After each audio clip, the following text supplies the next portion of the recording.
All right, welcome everyone. Thank you so much for joining us today. I just want to let you all know today's session will be recorded and is also streaming live. In the chat, please feel free to introduce yourself with your name, your pronouns, maybe where you're joining us from. I'll introduce myself. My name is Anjali Amin. I'm a licensed clinical psychologist based out of Los Angeles, and I'm also the president of the Asian American Psychological Association. Before we get started, I just want to go over some housekeeping. So this is a Zoom webinar. You're all automatically muted. The chat is primarily for casual conversation or to flag our Zoom crew if you're experiencing any technical issues. If you have any questions related to the content of our webinar, please feel free to use the Q&A box. And given that we have a packed schedule, we may answer your question within the Q&A box or answer them live with time permitting. If you would like closed captions, please click the live transcript button on the bottom of your screen and select Show Subtitle. Again, thank you so much for joining us for the Mental Health and Wellness and Activism panel. Our panel is hosted by the National Council of Asian Pacific Americans Communications and Health Committees, as well as a safe haven for Asians and Asian Americans. And CAPA was founded in 1996 as a coalition consisting of 38 national Asian Pacific American organizations around the country. And CAPA serves the interests of the greater AA and NHPI communities, as well as to provide a national voice for Asian American and Native Hawaiian Pacific Islander issues. And I'm going to hand it off to Shu Jining to share a little bit more about a safe haven for Asian and Asian Americans. Thank you, Anjali. Hi, everyone. My name is Shu Jining. I'm one of the co-founders of USHA, short for A Safe Haven for Asians and Asian Americans. And we're thrilled and honored to be co-hosting this panel with the NCAPA Communications and Health Committees. So a Safe Haven for Asians and Asian Americans was created in 2020 by a team of 5 Asian and Asian American women from diverse backgrounds. USHA is an online resource room that helps visitors, especially those without any prior awareness of anti-Asian racism, to identify discrimination, seek mental health support, self-advocate by filing civil rights complaints, and heal by connecting with others with shared identities. Since the website was launched, our team continues to take on projects that serve the AAPI communities. And our most recent project was a burnout prevention toolkit supported by NCAPA and the Asian American Psychological Association. And also a shout out to Dr. Matthew Mock, who helped us in a consulting capacities. The toolkit was designed for managers and AA and HPI organizations to reduce employee burnout and can be downloaded for free on our website, which will be shared at the end of this presentation. And I'll pass it over to John to get us started. All right, great, thank you. Hi, everyone. I'm John Win Yap, the Associate Director of Health Equity at the Association of Asian Pacific Community Health Organizations, APCHO. And I'll be moderating our panel. I'm very honored to be here to listen to all our panelists. Our panelists include Melody, Sina, and Foon. Jamina Afuula was scheduled to join us for our panel today, but unfortunately she was not able to join us. So we hope in the spirit of wellness that she has a swift recovery. So before we hear from our panelists, I will share briefly about them.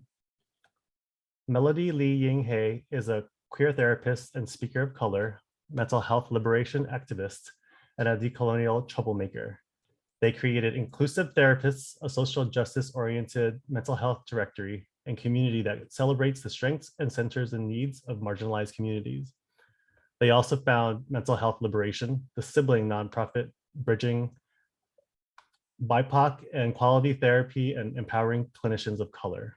Melody offers collective care and education focusing on decolonizing mental health and healing racialized trauma. Sina Weepy is a Washington, D.C.-based policy associate. In this role, Sina leads EPIC's national policy and advocacy efforts towards the organization's mission to advance social justice and increase the political power of NHPI communities.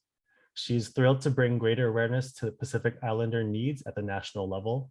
As a proud product of the California public education system, Sina earned her BA at San Francisco State University in political science, including 2 minors in counseling and women and gender studies. She was born and raised in the LA area and is a first-generation Tongan American daughter to her parents and a community who has helped shape the advocate she is today. And then Foon H is a policy associate and in charge of supporting CRAC's national policy activities through policy analysis, advocacy, community engagement, research, and administrative support. Foon holds bachelor's degrees in public policy and Asian American studies from the University of North Carolina, Chapel Hill. Prior to joining CRAC, Foon's work centered on the immigrant and refugee community in North Carolina. Foon was born in Vietnam and is a member of the Bunong community, an indigenous and ethnic Highlander group under the larger Montagnard umbrella. Foon is a co-founder of Voices of the Highlands, a virtual space that seeks to share Montagnard traditions, preserve oral histories, and connect Montagnard youth from all over the world on the shared experience of Montagnard identity.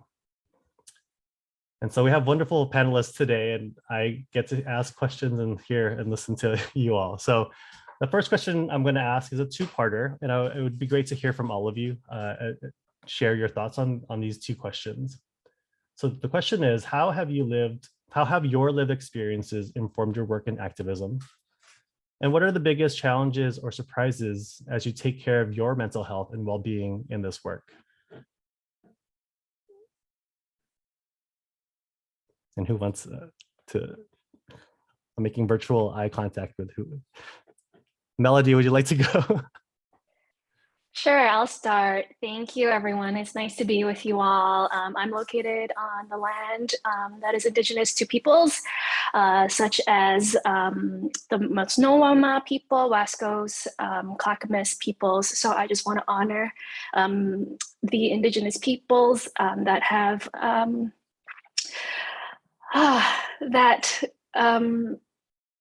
stewarded these lands, and acknowledging that I'm an uninvited guest on this land. And I lead with that because when it comes to my lived experience, for one, I was born in a British colony. I am a Hong Konger.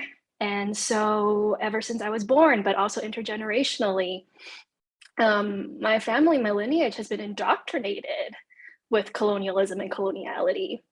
And also as a migrant, as a person that, was displaced, kind of being aware of my positionality in relationships to the land that I'm on is part of what informs me in the activism work that I do.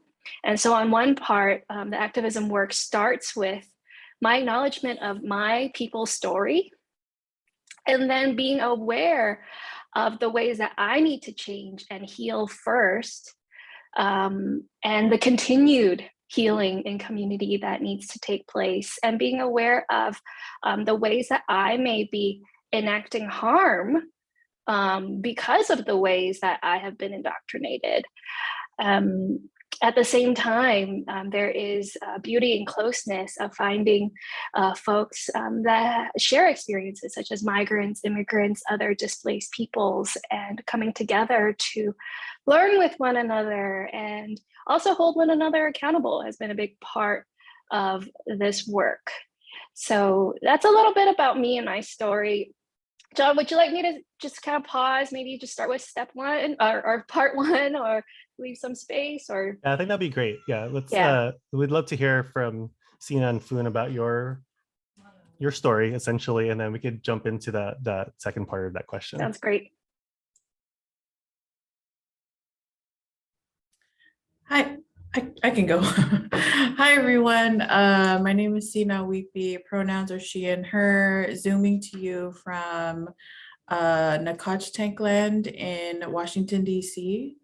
Born and raised in Los Angeles, California, Tongan daughter. And I think very similar to Melody, right? I think my activism also started with finding out and learning along the way, like, from being a kid all the way up until now, what it means to be a Tongan woman in the diaspora. And that hasn't always been a smooth journey.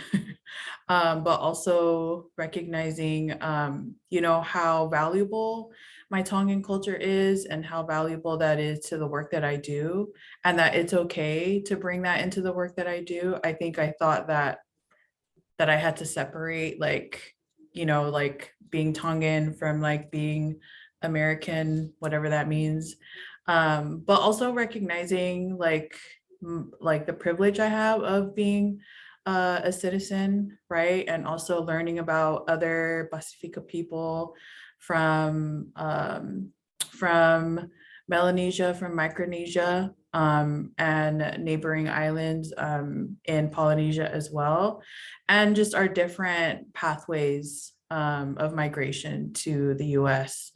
Um, and similar to some of, the Southeast Asian groups, and even some of the Asian groups, right? Like some of our communities who've migrated here were forced to leave their homes, right?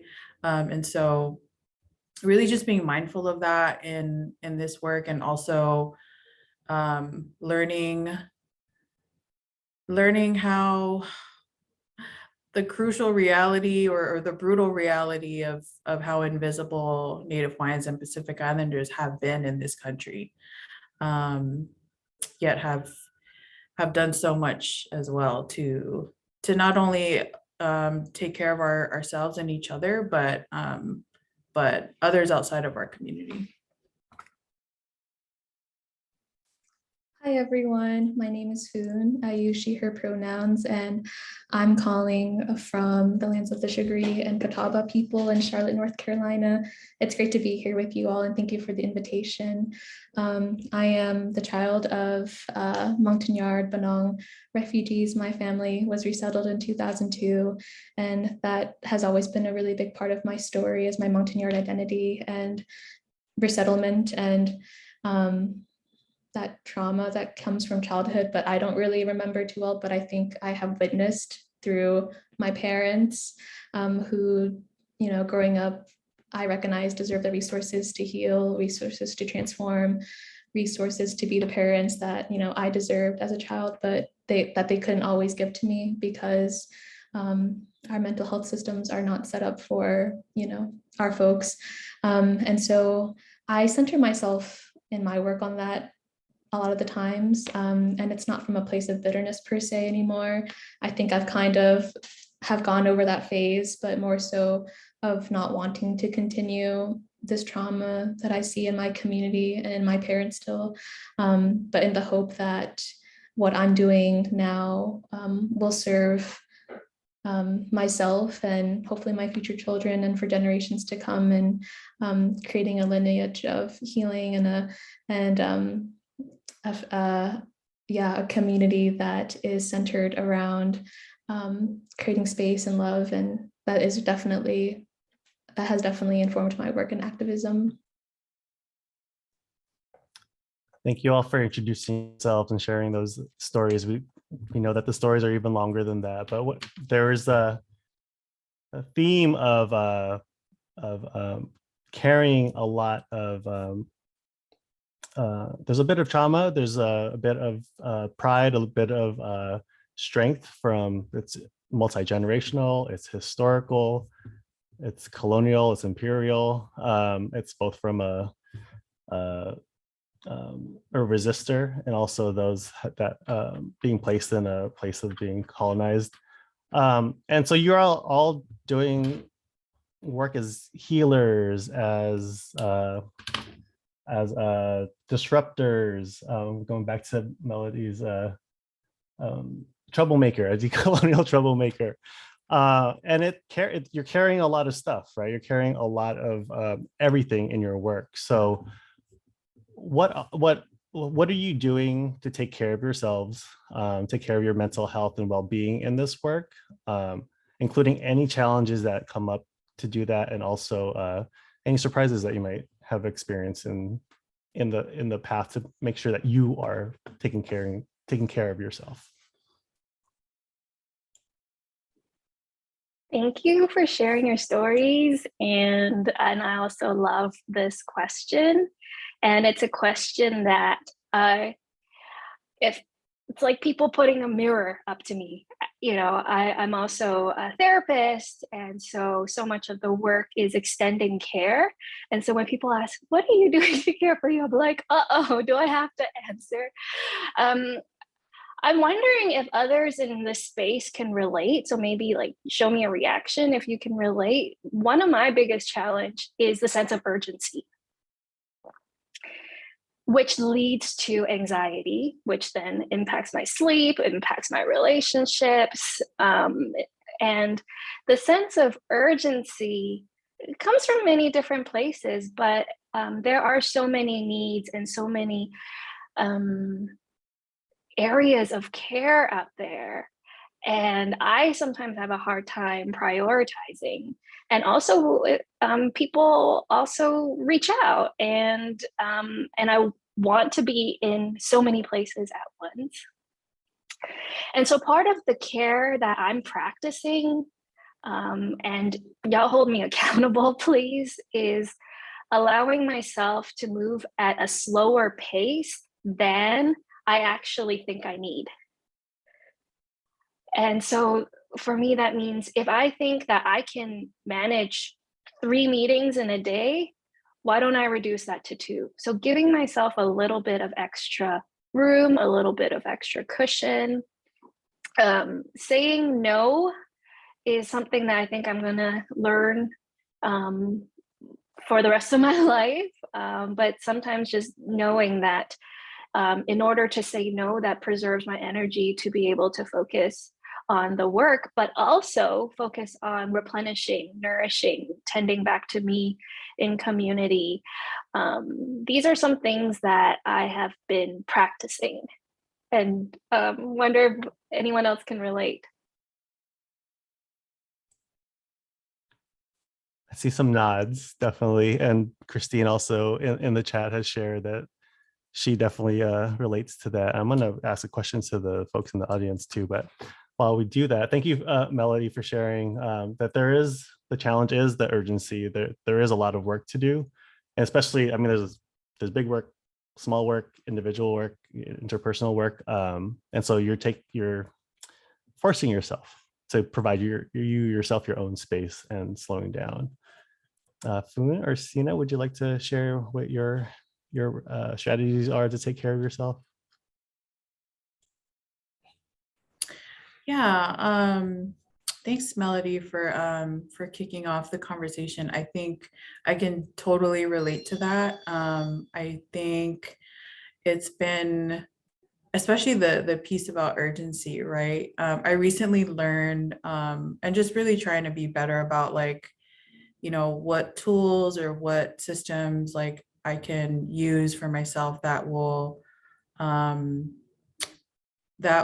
help me kind of be more effective and intentional in the work, right? Versus just like having to do like a million things like just for the sake of it, right? And so I think what I really had to ask myself, and I continue to ask myself, I feel like every week is like, am I taking this meeting just to take this meeting, or what value is this bringing to the work, right? So I think kind of shifting that thinking has been really helpful.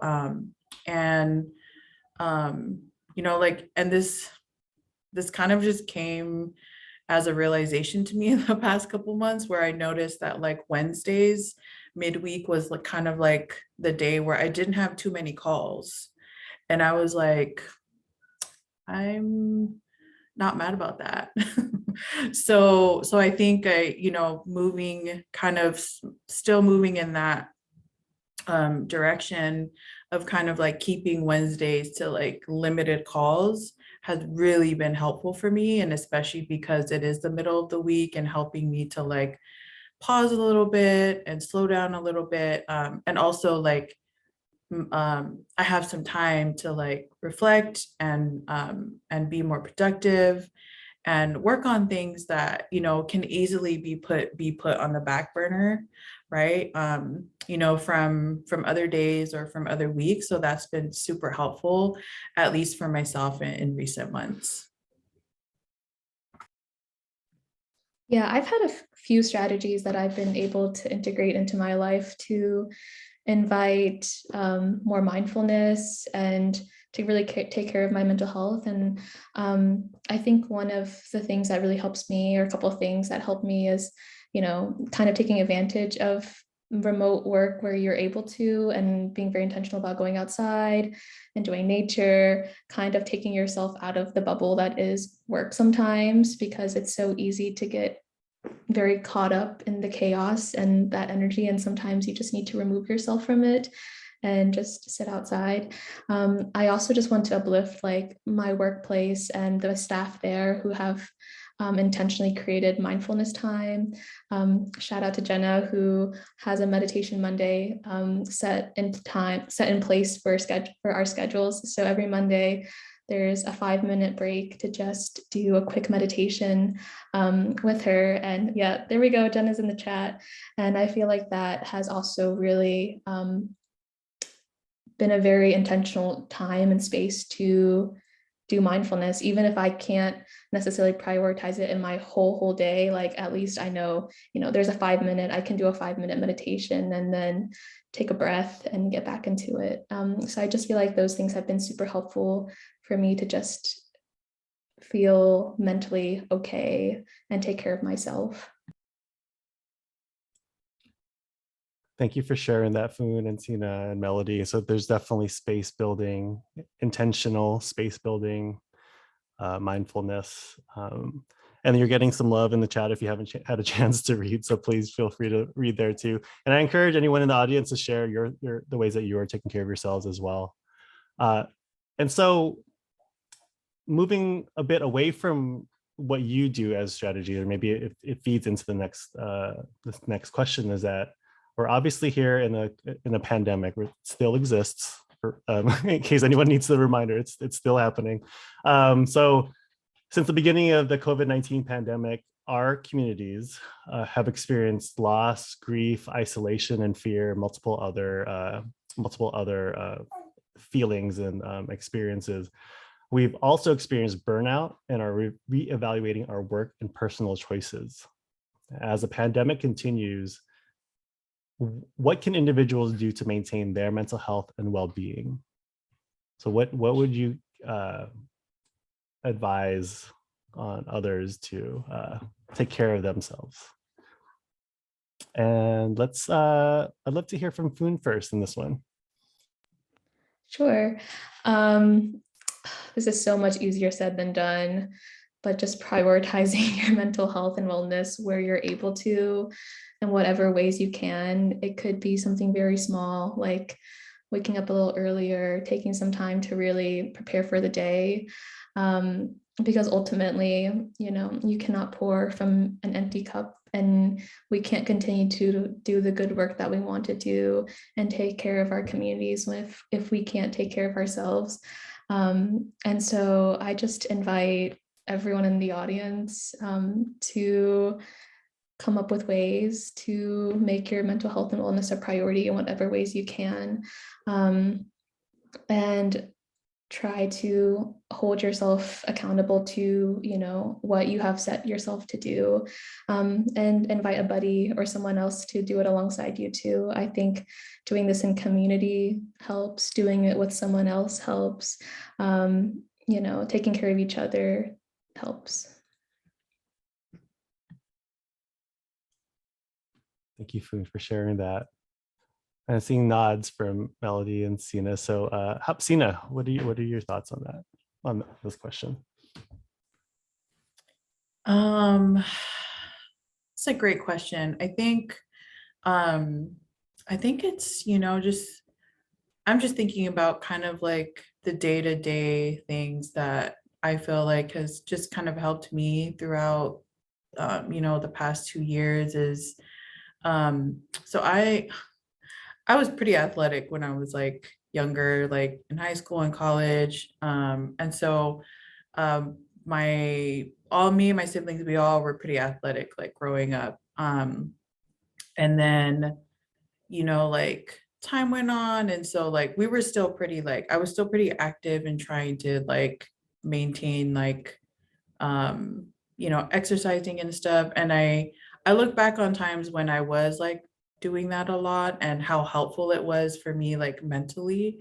And then kind of just going back to that during the pandemic has been really helpful, just like going for a walk, right? So there's that's been like really like just peaceful for me, like even if it's just 20 minutes or so, right? 30 minutes. It really makes all the difference in the world. And you know, when I'm home in LA, like I hit up like my good friend Jessica and we go for a walk. And then, you know, I'm able to like clear my mind a little bit. And then here in DC, I just do the same. I just go for a walk, you know, take a break. And so I think things like that really have really just helped during this time.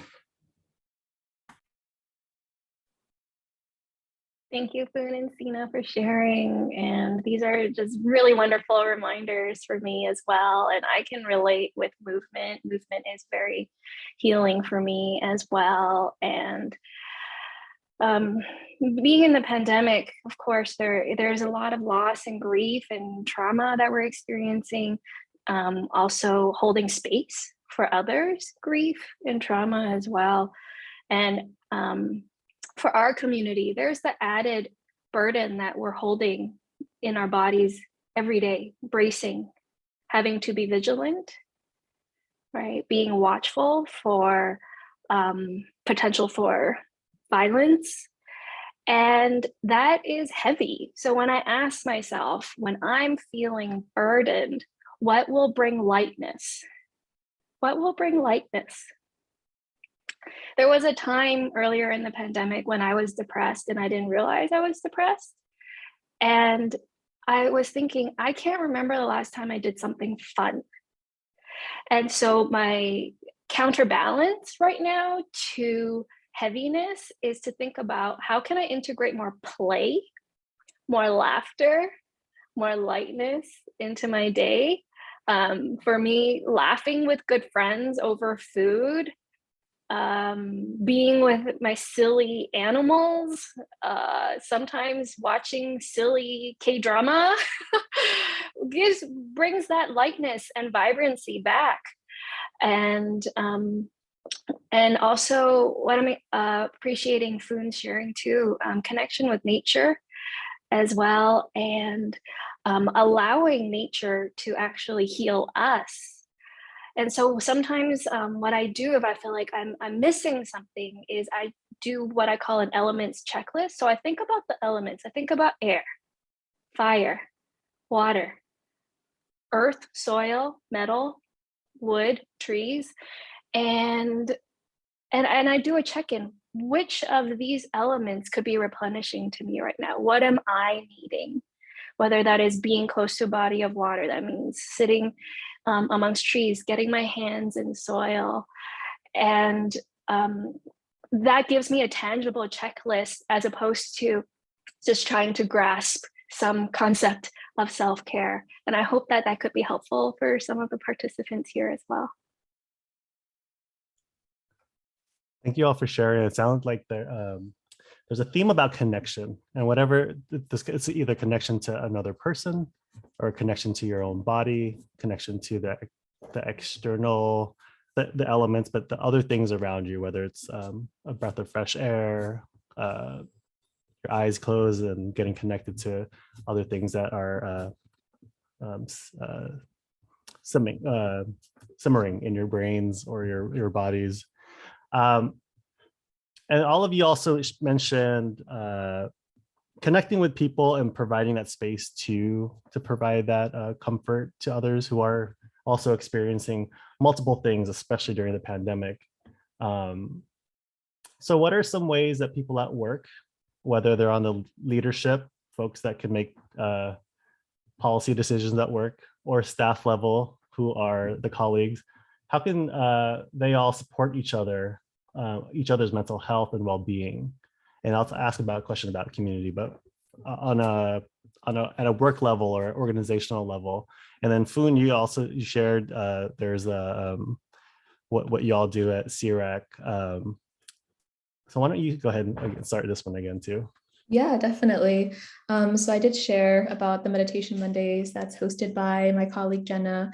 And I feel like that really came out of conversations in the staff where, I was also expressing like, I feel like I need time in the day to like remind myself of what I'm doing because it can be kind of mindless almost, or just like you're so in autopilot. I don't know. For me, it's like sometimes I don't really realize what's going on. And so the Meditation Mondays are just very intentional time to just not do work and really just take the time to meditate, sit with your colleagues, and be there listening to whatever meditation is going on that day. But for me, like as a new staff member, I've been at CIRAC for about 6 months now. I really appreciate the intention by like senior staff, I guess, to create a genuine experience to talk and for me to share my experience. And for a lot of staff, like to be able to know that they matter beyond, how productive they are at work. I feel like that is something that everyone really needs, is like, I matter beyond like what I'm able to produce for this organization or this company. Like I am still a whole person, and like, work is work, but we're also existing together in this world. And like, I think going back to connecting with each other, connecting beyond just work, is really important. I think, really holding space for concerns, and really creating actions. It's good to have conversation. I think conversation is very important to be able to kind of, put thoughts into words, but I think that there also needs to be a follow-up, and that action needs to be taken too. Like these are vulnerable concerns, and I feel like they also need to be addressed in the same kind of manner. And just attention when someone has been, I think another thing that really helps is like when you notice a staff member has been working a lot over the week, checking up on them, letting them know like, hey, I've been noticing, you're online super early. Like, I just want to make sure that you're taking care of yourself, and like, taking the mental wellness that you need to be able to continue the work, and, take the time that you need. So I feel like just encouraging my colleagues to take time off, and like also, letting them know that we appreciate their work, but like we need them to step away, take some time for themselves, and that there will still be work there. There will always be work to do. So I feel like just using that to kind of, help frame taking time to rest. And another really big thing at CIRAC is also our 4-day work week, which is just a huge benefit to being able to do the things in life that you need to do. I feel like that really helps emphasize like life-work balance, an emphasis on like life and the things that you need to get done, the dishes, the laundry, just the things that you need to take care of yourself and your space to, be able to do good work. And so those are just some of the things that I've experienced that have made me feel really good in the work that I do. Thank you, Foon. Thank you for all those strategies and the experiences y'all are having at CIRAC. Sina, what can you share? Any thoughts on this? Yeah, our awesome ED, Tavai Samuelu, has been a really great just support system for us staff, during the pandemic. And she's always asking us, what do you need, and how can I support? And so it's just nice to just have someone ask that, because I realize I don't get asked that a lot or often, or sometimes like not at all. And I think a large part of that is because I have a huge family, and so I'm always making sure that like, you know, like my nephews and nieces, my sisters, like my siblings, my parents especially are good. And so it's really nice to have, you know, have someone at work, you know, care for you in that way. And so that has really taught me to kind of to model it similarly, right? To I now manage someone in our staff too, and so that's been really helpful as an example to myself, you know, um, to extend that same care, right, to my staff, and so that's been really helpful. And even just, you know, like Tavai's been there for me and my family, right, and so that's um, that's something that you don't forget. And so I just really appreciate that. And I feel like in any other, you know, in any other job, especially like probably corporate, I don't know, I've never worked in corporate, don't really plan to, but I feel like even in that space, right, like that wouldn't be a thing, or that, you know, that wouldn't, um, I wouldn't get that same kind of support or care that I need. And I think a lot of times too, I struggle with identifying, you know, what my needs are or what support can look like. Because I just don't know what they are sometimes, or like take the time to actually think through them, right? And so I think our ED has been really good at making sure that there's space for that.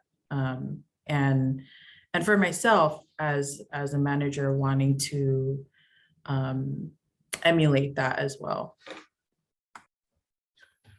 Yeah, thank you, Sina. So there's a definitely, both you and Fun mentioned that there's a big piece here about leadership, not just acknowledging the need for care and space and time, but actually like putting actions, like Fun said, making actions to it.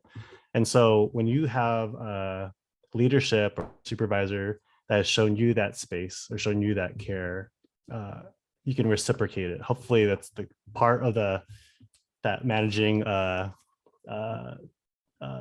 identity that people have in the room to move that forward or pay it forward. That same kind of whole person view of your staff member.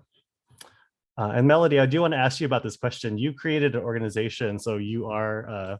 I mean, I'm not sure what position you are in that organization, but you are leadership in there. So, how have you been implementing these self-care practices or policies? Thank you.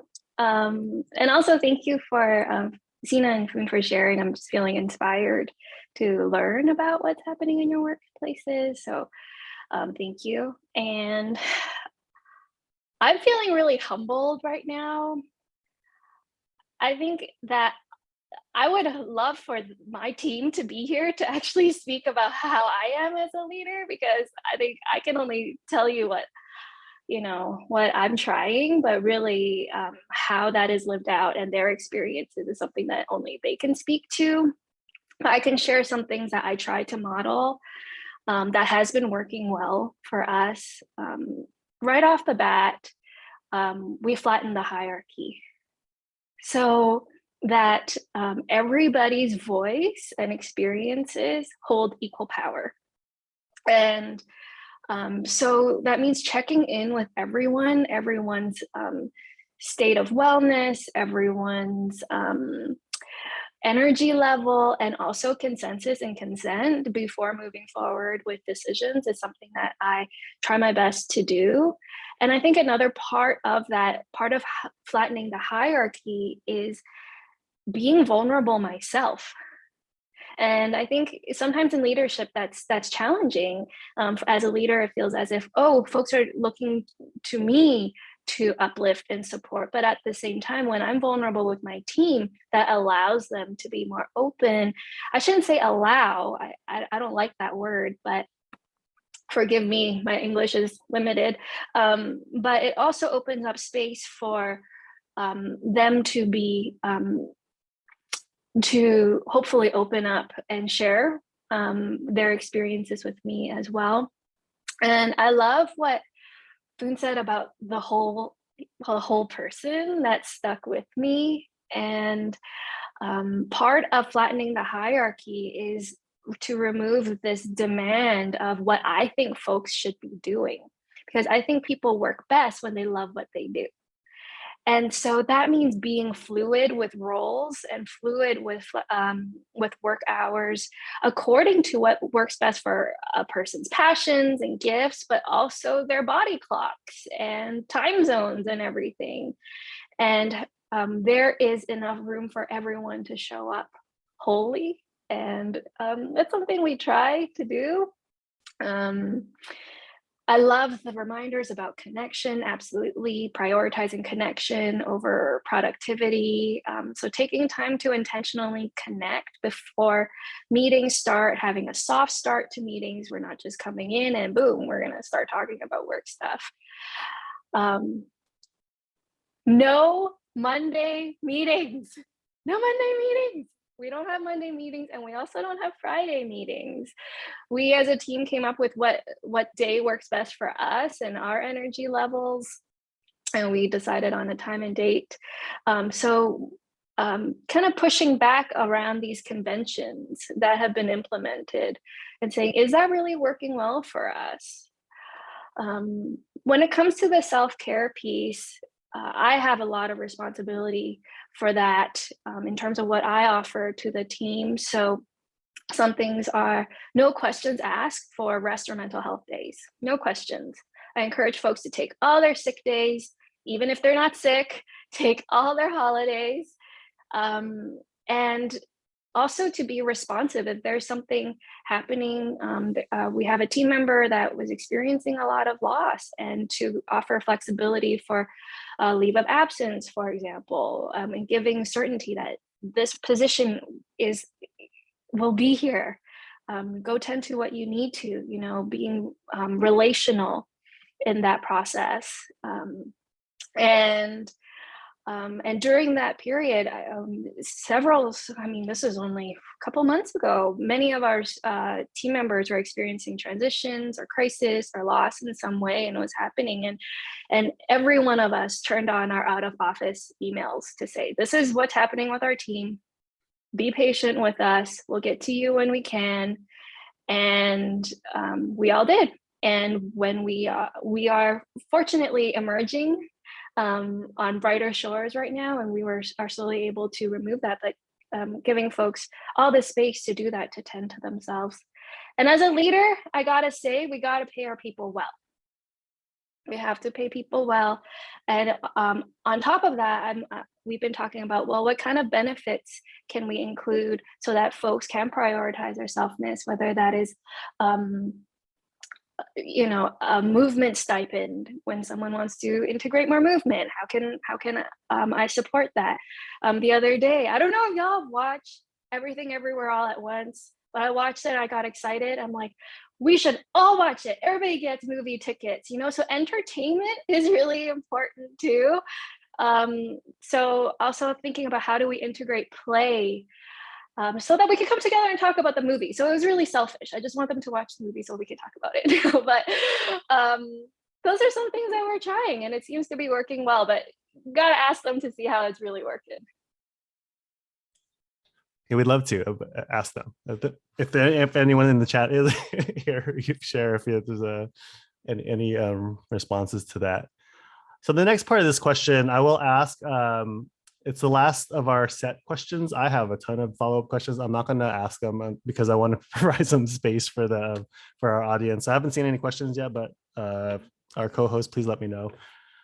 I'm going to follow up on everything that you mentioned. So we were talking about like organizational practices. There's a culture piece, there's leadership decisions, there's organizational policy and action from multiple levels. And this question, the next part of this question is looking at it. So how do we as a community shift or add on to the encouragement we receive to self-care? So we say, oh, you're doing such a great job. How are you doing self-care? How do you add on to that, the well wishes and the concern? and expand it to addressing it systemically. How do you address the root causes of the need for self-care systemically? That makes sense? I was rewriting this question and I was going back and forth if I liked it or not, but I'm seeing some nods. Whoever's ready to share some insights on that question, please feel free to unmute.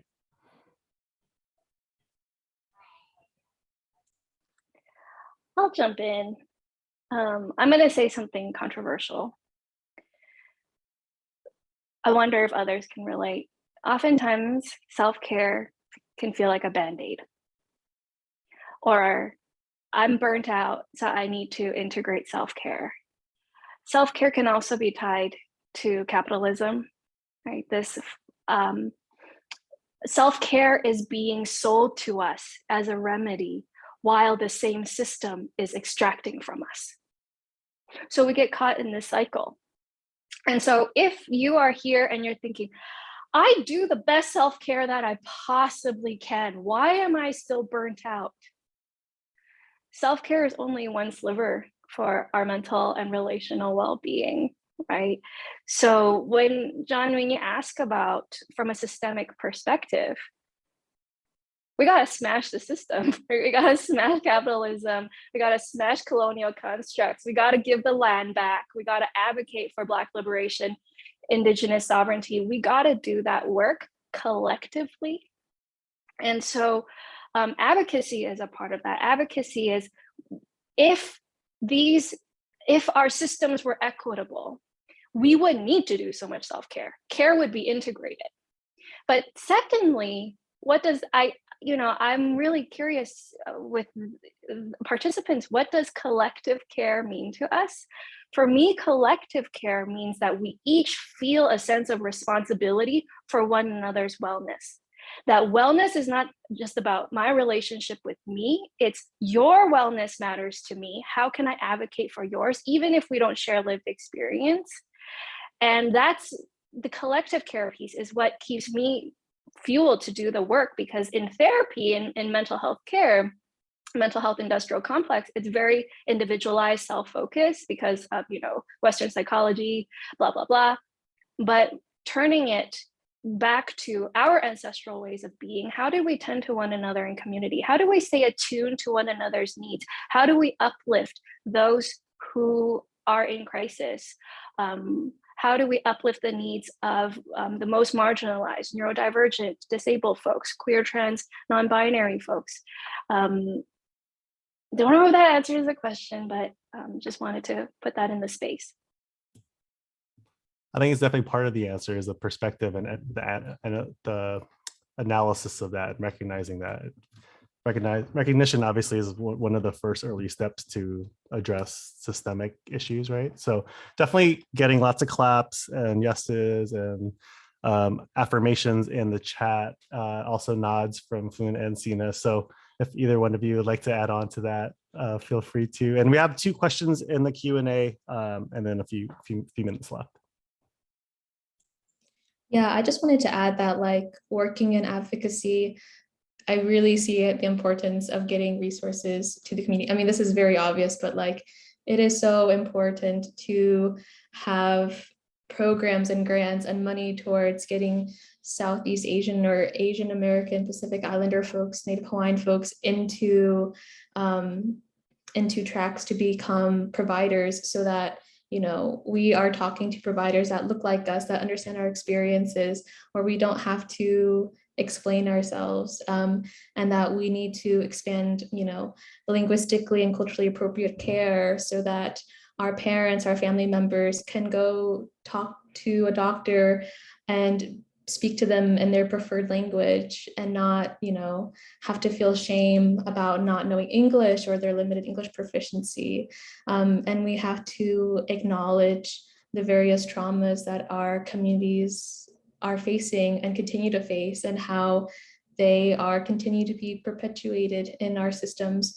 And so those are just all very important aspects. And I just thank Melody for really touching on everything. I feel like your response was perfect. So I really don't have much to add.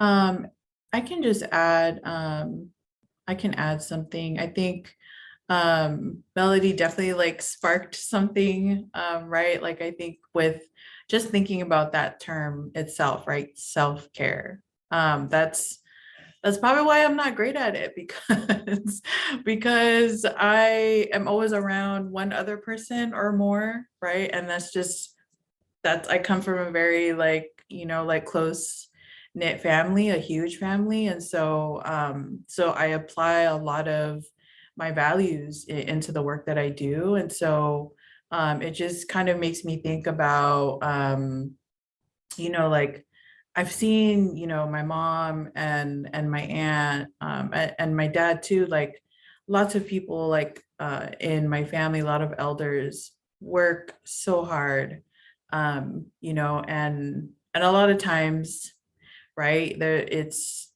for free. And so they always their thing is always like, if we're gonna do this, right, like whether it's a family event, or something else, a church event, um you have to do your best, you have to do it well, right? But I think the flip side of that is like I think what I've kind of internalized over the years from them is like hearing them say how important rest is, right? And so I think that's been like kind of a key theme or message that I've been um trying to apply to myself, but also to my staff that I have. And I know, like there's times when she wants to do more than what she already has on her plate, and I just try to let her know like it's okay, rest, and so I think we don't hear that enough in this work. And so I think, naturally, of course, I would learn it from home first. So yeah. Thank you all.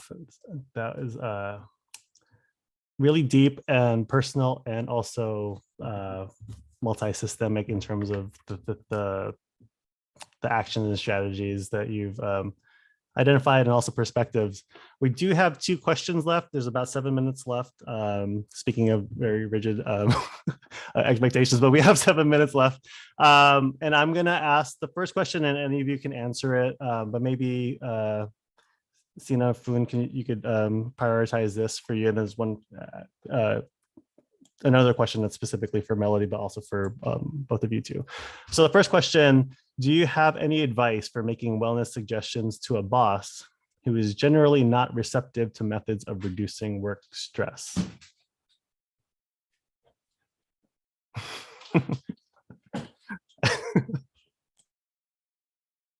I'm laughing because I saw Sina, you're in deep thoughts. Like, how do you do that? It's yeah.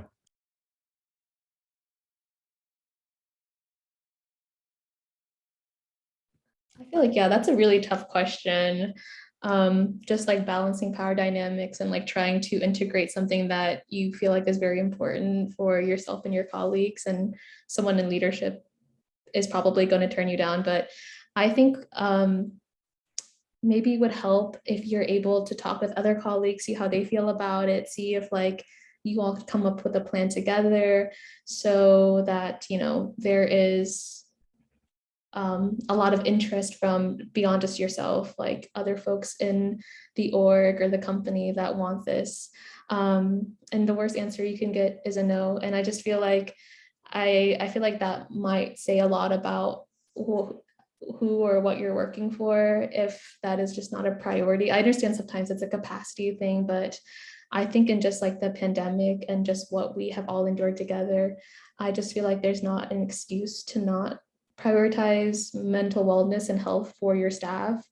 Because at the end of the day, like none of this really matters if we are not okay. Like I feel like the pandemic, people faced a lot of things that I don't know, that they could not handle and that we were not prepared for.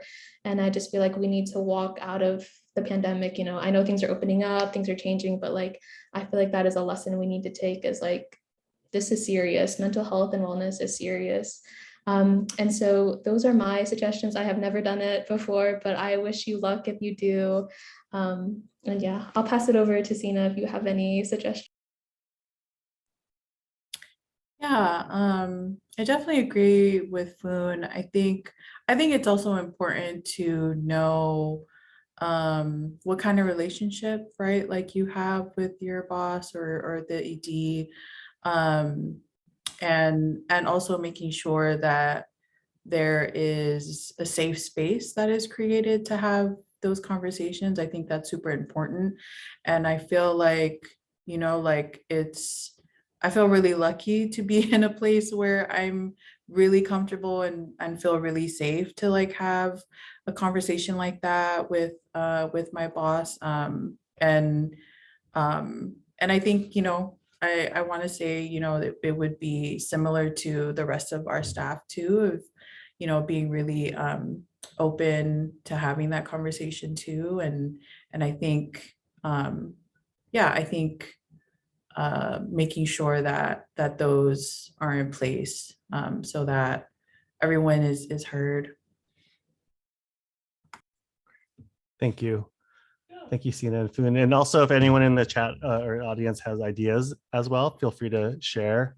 I'm going to ask the last question. It's a pretty long question, Wendy. Wendy is asking this, and Melody, it is for you. I also want to make some space at the end for you all to be able to share your contact information or ways that they can ask you more questions. So this question is, in the current social movement surrounding Stop Asian Hate, Asian communities are banding together to raise awareness and stand up to discrimination. But in terms of intra-community conflict, how do we address/educate Asian Americans that are oppressors and perpetrators of racism and discrimination towards other groups? AKA, how do we address the ignorance that's within the AA community? For example, the unstable political climate surrounding Taiwan and Hong Kong are trigger points for a lot of Asian Americans to be discriminated towards mainland Chinese individuals and vice versa. Very large question to answer in a few very short minutes. That's a big question. Yes, thank you. And I don't feel like my voice should be centered in this conversation. I think these are conversations that need to happen in circles where we all sit with one another and centering the voices of people that are being most impacted and marginalized. I can just make a quick observation. People that have experienced oppression are oftentimes these structures of these hierarchies make it feel as if we don't have power. And so we enact horizontal violence onto folks that are closest to us. They can even be our kin. And that is a trauma response. And so rather than, this is the therapist in me speaking, rather than judging or putting some type of moralistic view of this is right or this is wrong, I remove that and I look to the trauma. How did this rage come to be? How has this been passed down intergenerationally? This is why I believe in healing and therapy as an integral part of our social movements, because if we are able to extend healing to one another or heal ourselves, the activism work can hold the possibility of enacting harm. But I'll just leave it there. I hope that each of us can seek out ways that feel therapeutic to us. It may not be therapy, it could be movement, it could be the arts, and integrating that, but in that process, examining where this is coming from and how to repair these relationships. Thank you. Thank you for sharing that. It is a larger question and a longer conversation, and we'd love to have it. Well, we are limited on time. So first, I want to thank our panelists, Foon, Sina, Melody, for sharing about yourselves and the work y'all doing for yourselves in the community, and sharing your perspectives with our audience. Thank you, audience members, for being here. In the resources available in the chat, including Asha's burnout prevention toolkit that was mentioned earlier. I will make sure all the resources and the recording are made available to you in an email. And also for our panelists, I'm sure that the audience members might want to ask you some additional questions. If you're open to that, feel free to share your contact information in the chat. And with that, I will say thank you to all. Thank you, or all the organizations that put this together to have this conversation. Hopefully have more of them. And yeah, I will say take care, and hopefully you all are taking care of yourselves and each other.